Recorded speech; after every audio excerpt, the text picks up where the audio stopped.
Le caractère alarmant, préoccupant et récurrent des menaces et atteintes graves perpétrées par les groupes terroristes dans la région des Savanes induit la prorogation de l'état d'urgence sécuritaire pour une période de 12 mois. Cette situation a amené l'Assemblée nationale à adopter, ce jeudi 6 avril 2023, à l'unanimité des députés présents, le projet de loi autorisant la prorogation de l'état d'urgence sécuritaire. C'est à l'issue de la deuxième séance plénière de la première session ordinaire de l'année 2023, présidée par Madame Yava Djibouti-Tsegan, présidente de l'Assemblée nationale, en présence du général de brigade Yark Dameham, ministre de la Sécurité et de la Protection civile, et d'Orninaron Christian Trimua, ministre des Droits de l'Homme, de la Formation à la Citoyenneté, des Relations avec les institutions de la République, porte-parole du gouvernement. L'état d'urgence est un régime d'exception qui justifie la prise de mesures exceptionnelles pour faire face à un danger grave, des circonstances périlleuses, imprévisibles sur un territoire donné, pour une durée bien déterminée. Fort de cet état qui renforce la sécurité des personnes,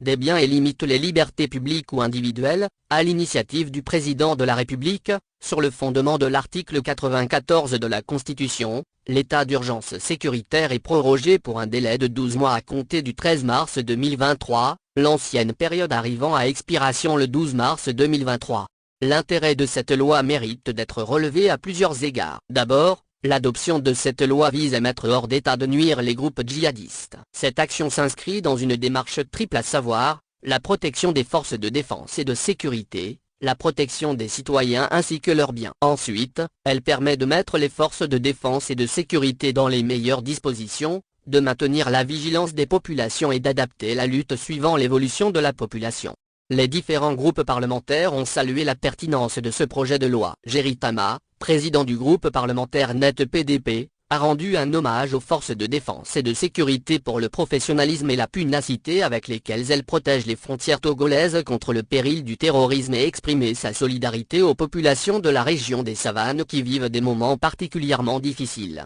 Pour Abanu Komi, président du groupe parlementaire UFC, la lutte contre le terrorisme est une lutte de longue haleine et une vigilance de tous et de tous les instants et de rigueur. Il a, par ailleurs, encouragé les forces de défense et de sécurité qui n'ont cessé de prouver leur efficacité face au terrorisme ainsi que toutes les couches de la population à soutenir davantage le gouvernement dans cette lutte pour une paix durable. Le président du groupe parlementaire UNIR, Atekolia Kleso, s'est réjoui de ce que le gouvernement sous le leadership du président de la République, chef des armées, son Excellence Faure Sozimna Gnassingbé, préoccupé par la sécurité des personnes et de leurs biens et déterminé à mettre fin à toute attaque terroriste dans notre pays en sollicitant une nouvelle fois de l'Assemblée nationale l'autorisation de proroger l'état d'urgence sécuritaire pour une période de 12 mois. Il a, en outre, réitéré les félicitations de son groupe au chef de l'État pour son engagement à ne céder aucun centimètre carré de notre territoire, salué tous les moyens déployés, l'esprit anticipateur et la détermination des forces de défense et de sécurité.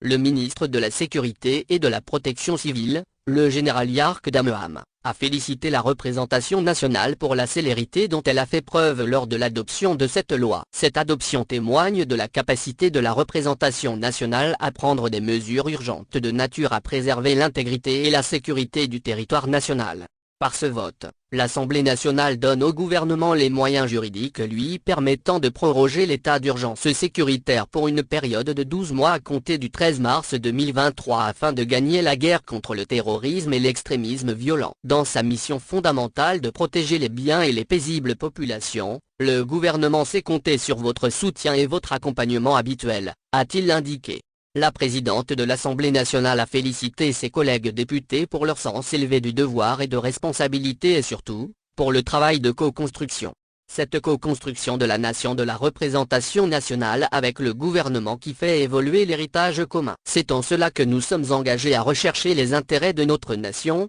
du peuple togolais, des concitoyens et nous devons accompagner le gouvernement dans cette dynamique. C'est pourquoi nous saisissons l'occasion pour remercier toutes les forces de défense et de sécurité, tous les hauts gradés de l'armée en leur grade et qualité respectifs aux côtés de son Excellence Monsieur le Président de la République, chef des armées qui, dans un esprit d'anticipation et de vision pour cette nation, avait déjà tout planifié à notre avantage par la refondation et la réorganisation de l'armée. Ce qui vu déboucher aujourd'hui sur une structuration de cette armée afin de faire face aux enjeux sécuritaires du moment. Nous ne pouvons qu'ajouter nos prières à vos prières pour que Dieu continue de protéger notre nation, protéger ses fils et leurs biens et continuer de nous bénir afin que le Togo puisse continuer de briller au firmament des nations, a indiqué Madame Yawa Djibo Tsegan, présidente de l'Assemblée nationale.